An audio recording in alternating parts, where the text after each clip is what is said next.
Hello students, आज का हमारा टॉपिक है significance of mitosis. First of all है मेंटेन क्रोमोसोमल सेट। जो माइटोसिस जो है वो सेल के अंदर क्रोमोसोमल सेट को मेंटेन रखता है, क्योंकि हम लोगों ने माइटोसिस की डेफिनेशन में भी पढ़ा था कि पेरेंट सेल जो डिवाइड होता है वो 2 डॉटर सेल में डिवाइड होता है, और उन डॉटर सेल में जो number and composition of chromosome होती है वो बिल्कुल अपने पेरेंट सेल से आइडेंटिकल होती है। सो माइटोसिस जो है इन क्रोमोसोमल सेट को मेंटेन करते हैं। एंड देन ह्यूमन लाइफ में माइटोसिस किन किन ओकेजन पे होती है। फर्स्ट ऑफ ऑल है हमारे पास है डेवलपमेंट एंड ग्रोथ। डेवलपमेंट का मतलब होता है किसी चीज़ का बनना, मेड होना, एंड ग्रोथ का मतलब होता है किसी चीज़ का बढ़ना। The number of cell within organism increase by mitosis. जो ऑर्गेनिज्म के अंदर सेल्स होते हैं वो बढ़ते हैं माइटोसिस के थ्रू।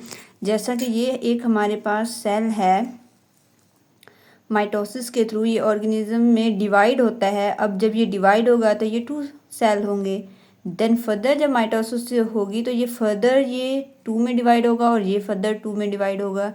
तो क्या हुआ, एक सेल से अब 4 बन गए, एंड फर्दर ये डिवाइड होते जाएंगे माइटोसिस के थ्रू ऑर्गेनिज्म में। तो यहाँ पे क्या हो रहा है, जो नंबर ऑफ सेल्स हैं वो इंक्रीज हो रहे हैं ऑर्गेनिज्म में बाय माइटोसिस के through. This is the basis of development of an multicellular body from a single cell. यही तो डेवलपमेंट की बेसिस होती है मल्टीसेलुलर ऑर्गेनिज्म में। जैसे कि हम मल्टीसेलुलर ऑर्गेनिज्म है। अब ये एक सेल है, हम लोग सिंगल सेल जाइगोट से मिलके बने हैं। अब ये एक सेल है, यहाँ पे तो मतलब एक है। जब ये डिवीजन फर्दर बनते जाएंगे, मल्टीसेलुलर बहुत सारे सेल मिलके बनेंगे, तब उन सेल्स को अलग अलग जो वर्क है, उनके जो फंक्शन है वो उनको असाइन कर दिए जाएंगे कि इस सेल का ये फंक्शन है, इस सेल ने स्किन बनानी है, इस सेल ने जो है वो इंटरनल ऑर्गन बनाने हैं, इस सेल ने ब्रेन बनाना है, इस सेल ने जो है वो स्केलेटन है। तो डिफरेंट जो है वो सेल्स को डिफरेंट फंक्शन जो है वो असाइन किए जाएंगे। अब हम लोगों ने पहले भी गैमेट्स के बारे में पढ़ा था कि ये मेल एंड फीमेल में जो गैमेट्स होते हैं वो अलग होते हैं। गैमेट्स कौन से होते हैं, जर्म लाइन सेल्स से जो मिलके बने होते हैं। टेस्टिस जो है वो मेल गैमेट है और ओवरीज जो है वो फीमेल गैमेट्स हैं। टेस्टिस में स्पर्म सेल होते हैं, ओवरीज में एग सेल होते हैं। जब ये दोनों फ्यूज़ होते हैं, ये दोनों जर्म लाइन सेल हैं, जब ये फ्यूज़ होते हैं तो बनता है जाइगोट। ये जाइगोट सिंगल सेल है।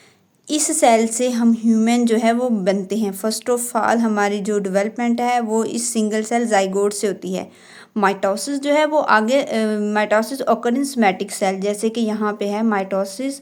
अब इस सेल ने जाइगोट ने डिवाइड होना है, यहाँ पे माइटोसिस होगी क्योंकि इसने आगे स्ट्रक्चर बनाने होते हैं, बॉडी स्ट्रक्चर्स। ये सिंगल सेल है, इसने आगे फर्दर ये डिवाइड होगा माइटोसिस के थ्रू। ये डिवाइड होता जाएगा हत्ता कि ये एक बेबी बन जाएगा कंप्लीट। इसकी यहाँ पे ये डेवलपमेंट हो रही है। ये डेवलपमेंट कैसे हो रही है, माइटोसिस के थ्रू हो रही है। अब यहाँ पे भी माइटोसिस ख़त्म नहीं हो गया, इस बेबी ने अडल्ट भी तो बनना है, तो यहाँ पे भी इसकी ग्रोथ भी तो होनी है, इसने बढ़ना भी तो है। यहाँ पे तो ये बेबी बन गया, इसकी डेवलपमेंट हो गई माइटोसिस के थ्रू, लेकिन इसने अब बढ़ना भी है, इसकी ग्रोथ भी होनी है। तो ये ग्रोथ भी कैसे होगी, सेल जो है वो डिवाइड होंगे, सेल डिवाइड होते जाएंगे, उनकी तादाद बढ़ती जाएगी, स्ट्रक्चर वो जो है वो बड़ा होता जाएगा और हत्ता कि बेबी अडल्ट में ट्रांसफ़र हो जाएगा। तो ये भी सब माइटोसिस के थ्रू हो रही है। माइटोसिस में डेवलपमेंट एंड ग्रोथ दोनों हो रही है। This is and also for the basis of growth of multicellular body. जैसा कि हम में है, ग्रोथ के लिए भी माइटोसिस होती है। तो यही था हमारा डेवलपमेंट एंड ग्रोथ के माइटोसिस के थ्रू डेवलपमेंट एंड ग्रोथ होती है। देन फर्दर है हमारे पास cell replacement. In some part of body e g. Skin and digestive tract, cells are constantly sloughed off and replaced by new ones. हमारे कुछ body part जैसे कि हमारी स्किन है और हमारा डाइजेस्टिव ट्रैक्ट है, इसमें क्या होता है, सेल जो है वो मुसलसल स्लग ऑफ गिरते रहते हैं और न्यू सेल्स रिप्लेस आते रहते हैं, उनकी जगह न्यू सेल्स आते रहते हैं। New cells are form by mitosis and exact copy of the cell being replaced. अब ये जो पुराने सेल्स हैं जो गिर गए, जैसे हमारे स्किन सेल्स है, अगर हम हाथ धोएं तो हमारे स्किन सेल जो हैं वो कुछ गिर जाते हैं, रिमूव हो जाते हैं। अगर हम अपना फेस वॉश करें तो हमारे डेड स्किन सेल्स हैं वो गिर जाते हैं। इस तरह अगर हम नोज़ को अपने टिश्यू से ही साफ़ करेंगे तो वहाँ पे भी नोज़ के ऊपर जो स्किन सेल्स हैं वो रिमूव हो जाते हैं, डेड स्किन सेल्स जो होते हैं। तब उनकी जगह न्यू सेल आते हैं। वो सेल कैसे आते हैं न्यू सेल? बिल्कुल अपने जो उनकी जो पुराने सेल्स होते हैं उनके जैसे बिल्कुल एग्जैक्ट कॉपी होती है, वो सेल डिवीजन से आते हैं। हम लोगों ने विर्चू के कॉन्सेप्ट में भी पढ़ा था कि सेल कहाँ से आता है, वो सेल अपने पुराने सेल से आता है, बिल्कुल उनके एग्जैक्ट कॉपी होते हैं और फिर वो न्यू ओल्ड सेल्स की जगह पे रिप्लेस हो जाते हैं। वो सेल कहाँ से बनता है? Through mitosis. सेल डिवाइड होते हैं जो वहाँ, और पहले से जो मौजूद सेल होंगे जो ओल्ड होंगे वो तो ख़त्म हो गए, गिर गए होंगे, लेकिन वहाँ पे जो पहले से सेल होंगे और मौजूद होंगे जो अभी तक वहीं पे हैं, वो सेल डिवाइड होते हैं और उनकी जगह पे आ जाते हैं। जैसे हमारे पास एक और एग्जांपल है red blood cell. Life span has 120 days और 4 मंथ। हमारे जो अंदर रेड ब्लड सेल है उनकी जो ज़िंदगी है वो 120 दिन या फिर 4 महीने होती हैं। ये उसके बाद ये लीवर में जाके वहाँ पे ये जो है वो ख़त्म हो जाते हैं। New red blood cells are formed by mitosis. अब पुराने तो गए लेकिन उनकी जगह पे नए भी तो आने हैं ना। वो नए कहाँ से आएंगे? थ्रू माइटोसिस, सेल डिवाइड से, सेल डिवीजन से आएंगे।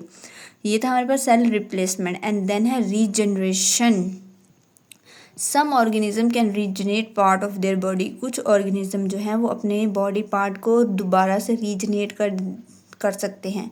अगर उनकी बॉडी एक पार्ट है वो अगर किसी वजह से वो डैमेज हो गया, डिस्ट्रॉय हो गया, तो वो माइटोसिस के थ्रू अपना जो है वो बॉडी पार्ट रीजनरेट कर सकते हैं। The production of new cell is achieve by mitosis. और फिर वहाँ पे नए सेल जो है वो माइटोसिस के थ्रू आएंगे।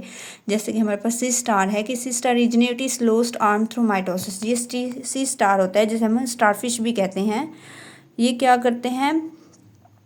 ये इनके 5 आर्म्स होते हैं। अगर किसी वजह से इनका ये एक बाजू जो है वो डैमेज हो गया, ख़त्म हो गया, टूट गया है, तो ये यहाँ पे क्या करते हैं, ये जो पहले से ये मौजूद सेल होंगे ना, यहाँ पे ये वाला तो ख़त्म हो गया, जो यहाँ पे सेल होंगे वो डिवाइड होते हैं।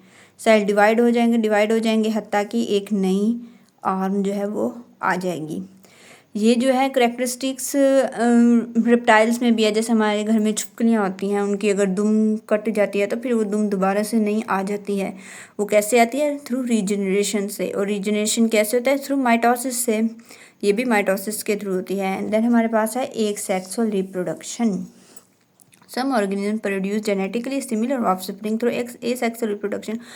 कुछ ऑर्गेनिज्म जो है वो बिल्कुल अपने जैसे ही और ऑफस्प्रिंग मीन्स बच्चे जो होते हैं वो पैदा करते हैं जो जेनेटिकली भी सिमिलर होते हैं। उनका जो जेनेटिक मेकअप होता है बिल्कुल अपने पेरेंट ऑर्गेनिज्म से बिल्कुल सिमिलर होता है। वो कहाँ से आता है? Asexual reproduction. और mitosis mean of asexual reproduction. Mitosis का मतलब ही ए सेक्सुअल रिप्रोडक्शन है। अब हमारे बुक में इसकी एग्जाम्पल हाइड्रा दी गई है।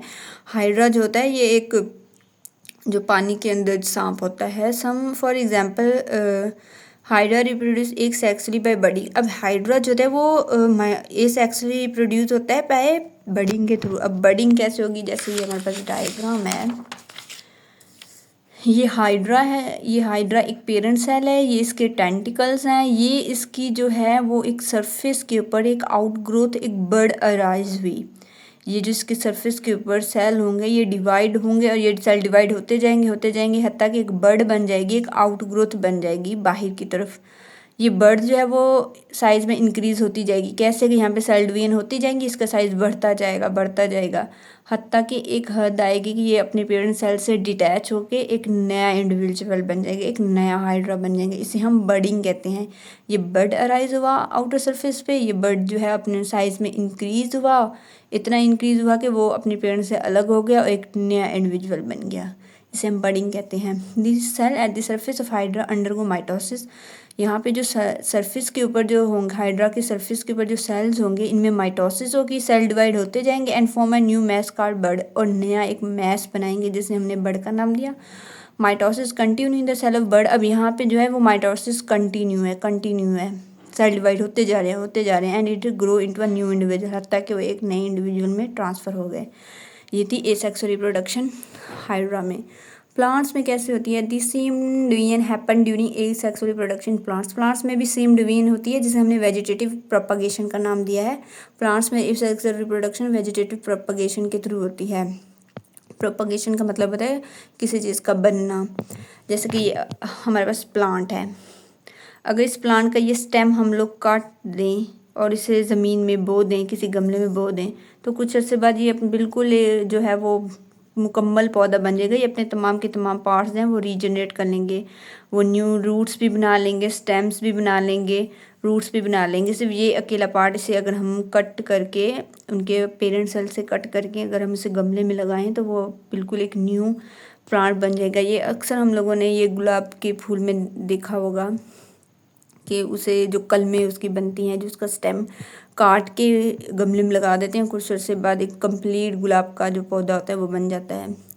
तो ये थी हमारी आज का टॉपिक, जिसमें हम लोगों ने सिग्निफिकेंस ऑफ माइटोसिस में पढ़ा। फर्स्ट ऑफ ऑल हमने पढ़ा कि माइटोसिस जो है वो क्रोमोसोमल सेट को मेंटेन करते हैं, क्योंकि इस क्रोमोसोमल सेट ने नेक्स्ट डॉटर सेल में भी जाना होता है जब ये सेल डिवाइड होगा। इसकी कंपोजिशन नंबर हैं वो बिल्कुल सेम होंगे और वो डॉटर सेल में जाएंगे। फिर हमने पढ़ा कि ह्यूमन की लाइफ में किन किन ओकेजन पे होती है माइटोसिस। डेवलपमेंट एंड ग्रोथ में होती है। डेवलपमेंट का मतलब है किसी चीज़ का बनना, एंड ग्रोथ किसी चीज़ का बनना। फिर हम लोगों ने पढ़ा कि अगर एक सेल ऑर्गेनिज्म में एक सेल जो है उनकी जो नंबर है वो इंक्रीज होते हैं माइटोसिस के थ्रू। फिर हम लोगों ने ये पढ़ा कि जब जाइगोट जो है वो एक सिंगल सेल है, स्पर्म एंड एग सेल में इनकी फ्यूजन होती है और जाइगोट बनता है। जाइगोट सिंगल सेल है। इसकी फर्दर आगे डिवीजन होगी, डेवलपमेंट, ये सेल डिवाइड होता जाएगा। इस सेल में इतनी डिवीजन होंगी कि एक कंप्लीट बेबी बन जाएगा। यहाँ पर ये एक बेबी की डेवलपमेंट हो जाएगी। डेवलपमेंट के आगे फर्दर इस बेबी ने आगे ग्रो भी तो करना होता है, तो अडल्ट सेल में ट्रांसफ़र, अडल्ट बॉडी में ट्रांसफ़र होने में भी माइटोसिस का यहाँ पे रोल होता है। सेल डिवाइड्स होते रहते हैं। फिर हमने पढ़ा कि सेल रिप्लेसमेंट में भी माइटोसिस का पार्ट है कि इन बॉडी के हमारे वो पार्ट जैसे स्किन और डाइजेस्टिव ट्रैक्ट है। डाइजेस्टिव ट्रैक्ट में जैसे कि अगर हम खाना खाते हैं तो कुछ जो एपिथेलियल सेल्स होते हैं हमारे स्किन पे भी, हमारे डाइजेस्टिव ट्रैक्ट में भी जो एपिथेलियल सेल होते हैं वो हमारे फूड के साथ ही स्टमक में चले जाते हैं। अगर माइटोसिस का प्रोसेस नहीं होता तो जितने भी हमारे फूड ट्रैक्ट में जो भी हमारे डाइजेस्टिव ट्रैक्ट में सेल्स थे वो सारे के सारे फूड के साथ वन बाय वन कर के स्टमक में चल जाए तो क्या सारे वहाँ पे सेल ख़त्म हो जाते? नहीं। तो माइटोसिस का प्रोसेस वहाँ पे होता है कि जो सेल चले गए वो चले गए, उनकी जगह न्यू सेल आ जाते हैं सेल डिवीजन के थ्रू, माइटोसिस के थ्रू। और फिर हम लोगों ने जो है वो रेड ब्लड सेल के बारे में पढ़ा कि हमारे रेड ब्लड सेल जो है उनकी लाइफ स्पेन 120 डेज़ या 4 मंथ होती है। उसके बाद नए सेल रेड ब्लड सेल्स आते हैं, पुराने जो होते हैं वो ख़त्म हो जाते हैं। जो पुराने कहाँ जाके ख़त्म होते हैं, वो लीवर में जाके ख़त्म होते हैं। और जो रेड ब्लड सेल न्यू आते हैं वो भी माइटोसिस के थ्रू बनते हैं। फिर रीजनरेशन में हमने पढ़ा कि हम कुछ ऑर्गेनिज्म जो होते हैं वो उनके अंदर ये एबिलिटी होती है कि वो अपने लोस्ट बॉडी पार्ट को है वो रीजनरेट कर सकते हैं। और जो न्यू सेल बनेंगे वो भी माइटोसिस के थ्रू बनेंगे। जो लोस्ट पार्ट जिसे वो रीजनरेट करेंगे वो भी माइटोसिस के थ्रू ही वापस आएगा। जैसे हम लोगों ने स्टारफिश की एग्जांपल पढ़ी कि ये अगर अपना एक आर्म लूज़ कर देता है तो वो दोबारा से आर्म को रीजनरेट कर सकते हैं माइटोसिस के थ्रू। यहाँ पे जो सेल हैं वो कंटिन्यू डिवाइड होते जाएंगे हत्ता कि वो कंप्लीट आर्म दोबारा से आ जाएगी। फिर एक सेक्सुअल रिप्रोडक्शन में पढ़ा के ऑर्गेनिज्म, हम कुछ ऑर्गेनिज्म जो है वो बिल्कुल जेनेटिकली आइडेंटिकल अपने ऑफस्प्रिंग पैदा करते हैं थ्रू ए सेक्सुअल रिप्रोडक्शन के ज़रिए। और माइटोसिस का मतलब ही एक सेक्सुअल रिप्रोडक्शन है। हम लोगों ने यहाँ पे हाइड्रा की एग्जांपल पढ़ी। हाइड्रा में बडिंग के थ्रू जो है वो ए सेक्सुअल रिप्रोडक्शन होती है, उसमें माइटोसिस का काम होता है।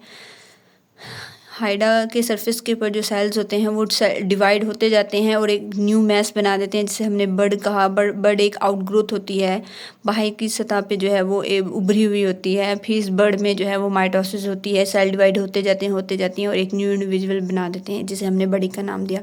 और प्लांट्स पे हमने पढ़ा कि प्लांट्स में जो ये सेक्सुअल रिप्रोडक्शन है वो वेजिटेटिव प्रोपगेशन के ज़रिए होती है। तो ये आज का हमारा टॉपिक था। आई होप समझ आ गया होगा।